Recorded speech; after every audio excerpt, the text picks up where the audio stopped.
Today is the Ascension of the Lord. Basically, it was on Thursday, which is 40 days after Easter Sunday. But the Diocese of Lexington and most other dioceses in the United States celebrate it on a Sunday. Most of the dioceses in the East Coast celebrate it on Thursday, like New York, New Jersey, and Philadelphia. But Easter, or rather the Ascension of Jesus Christ, points us very much to Pentecost. Ascension is related to Christmas in that after Jesus came from the Father as a baby during Christmas, is now returning to the Father as an adult at the Ascension. It is the culmination of the works of Jesus Christ, but not the conclusion of his works. His works continue through the Church. The historical Jesus who lived in this world 2,000 years ago was bound by the natural laws of space and time and culture. But at the Ascension, he became the glorified Jesus Christ, who now oversees the old church in the world. He is no longer bound by space, time, or the natural laws. As we say in the Creed, he ascended and is seated at the right hand of God the Father, the Almighty.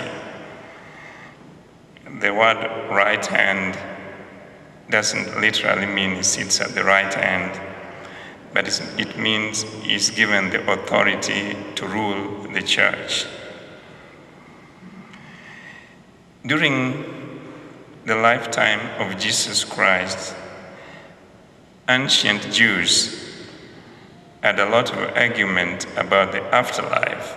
Even religious authorities, there was lots of uncertainty. What happens after death?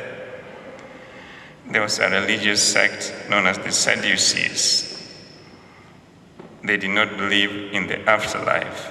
They thought after you're dead, you're gone.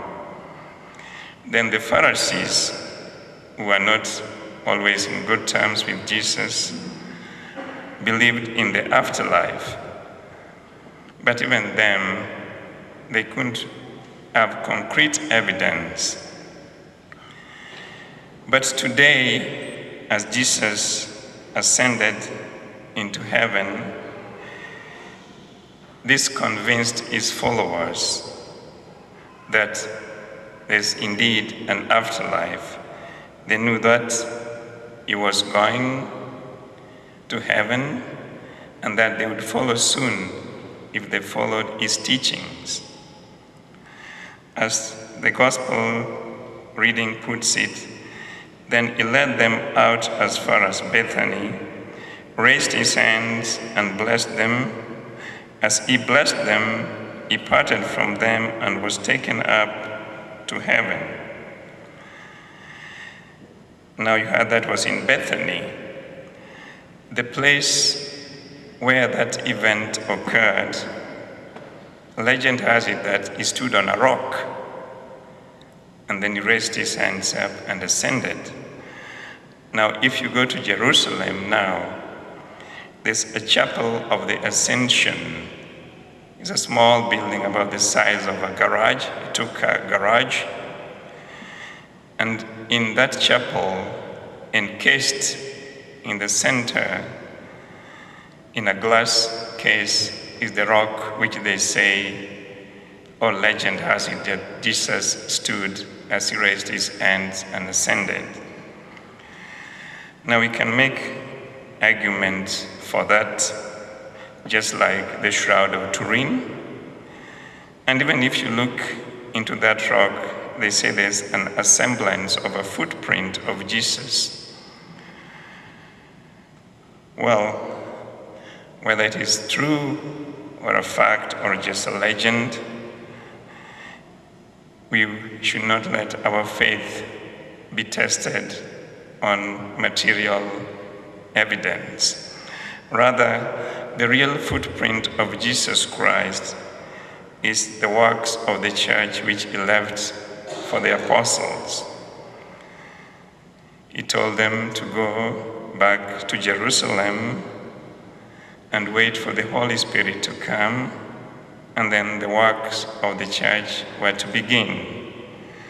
Up to this day, the works of the church continues with apostolic succession in the form of bishops, and the body of the church in the form of the faithful, you and me.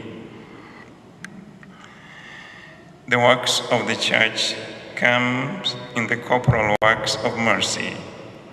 Feed the poor, clothe the naked, give drink to the thirsty, bury the dead, shelter the homeless, visit the hospitalized, and visit the imprisoned. If we continue that, that is the real footprint of Jesus Christ, and it continues to this day.